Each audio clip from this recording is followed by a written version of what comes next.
Sit back and reminisce. Warm-blooded but feeling cold when it's kissed. Brain flooded and slightly. I'm with the Talk of the City, and I'm here with DJ Bomshell Boogie. First off, I want to ask you, what was your inspiration in becoming a DJ?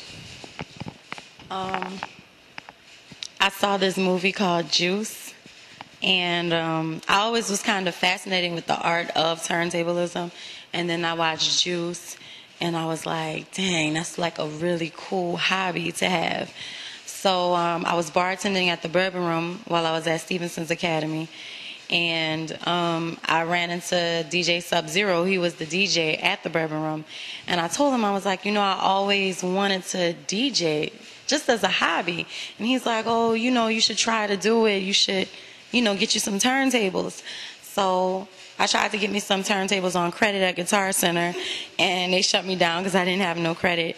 And he was like, well, I'll sell you a turntable and a mixer.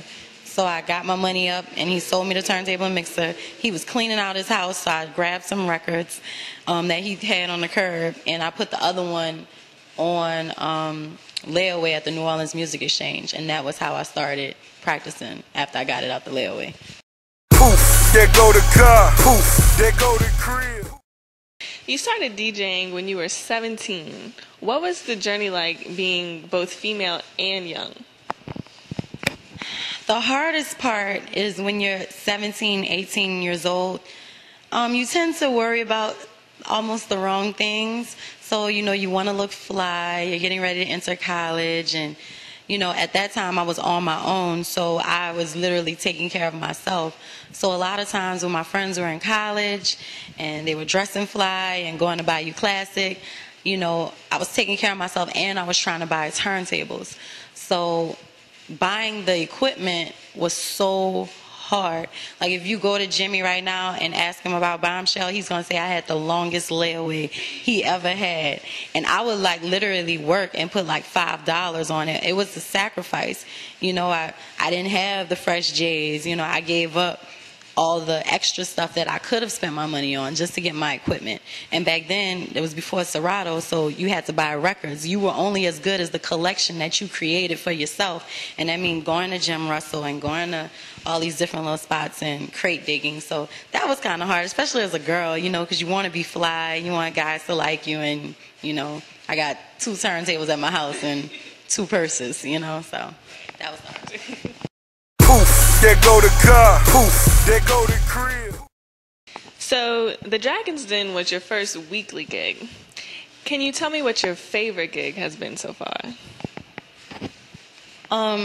As far as clubs would go, my favorite gig is the Dragon's Den, because it was like a mixture of people from all over town, whether they went to school with me because I was going to Loyola at the time, or if they was from the hood, they was just from uptown and they knew me from being uptown and they was coming through to show me love.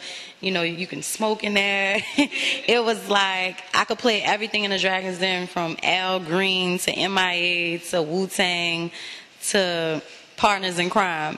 And the way that the Dragon's Den started, that weekly gig, DJ Proper Bear and Willie, who were the owners, gave me a chance to start my own night. I was getting paid $25 in free booze. I was getting drunk every night and took them $25 to put gas in my car.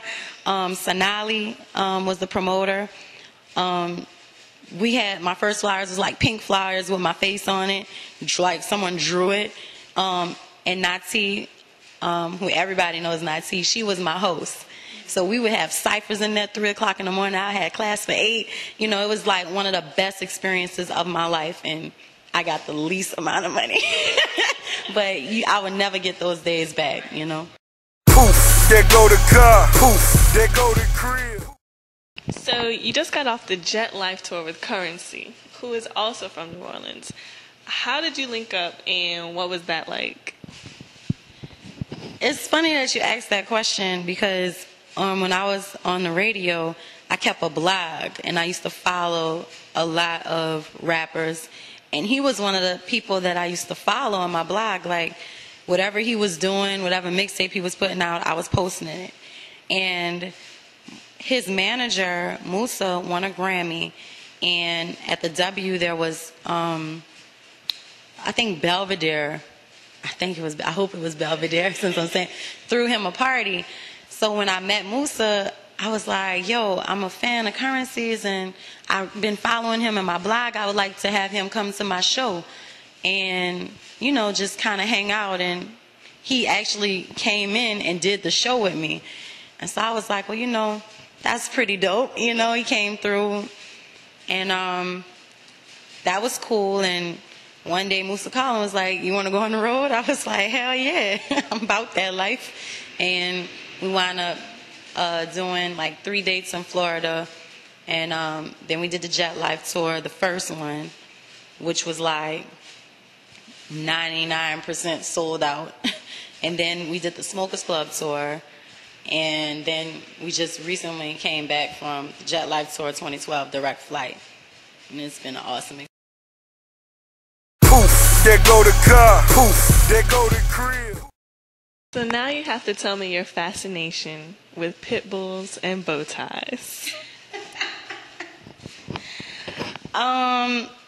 The pit bull thing was an accident. My cousin and I were living together, and he got a pit bull. And I was like, all right. But I fell in love with the pit bull. And then we started breeding the pit bulls and just having like 10 puppies in the house. And I just started to just love them. I love them. They're loyal. They love you. They protect you. They're going to bark if anyone comes close to you. So I really started to love pit bulls because of the loyalty. As far as bow ties, I grew up listening to a lot of music, mostly down south and East Coast. I wasn't really into West Coast music that much. It just didn't appeal to me that much. But the type of Southern artists I listened to was like UGK, 8Ball and MJG, Outkast. And they would always talk about riding clean and on candy. Having candy paint and things like that. So I used to be like, damn, the Chevys look really fly. So I bought my first Chevy. I bought a 90 Caprice, and I worked on it from top to bottom.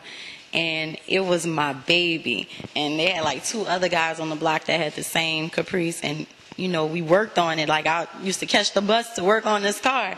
And I lost it in Katrina, and I was devastated. And I went to get a tattoo. And I was like, I'm going to just get a Chevy bow tie on my arm. I'm going to just be thugging it like for my car. Rest in peace, my car. Katrina stole my car. And the tattoo artist was like, you should just get it on your back. I was like, all right, I'll get it on my back. I did not know I was going to get the attention that I got, because I was so green back then. I was like, all right, get it on my back, all right. And, it's become sort of almost like a trademark for me. If you see me walk in and I have on a small shirt, you're going to know that that's me, because there's another chick named Brigitte that has it. But, I call her my twin. But, that's my fascination with the cars. It kind of came from Southern rap. And then me actually getting a Chevy and feeling that 5.0 engine. And then, losing my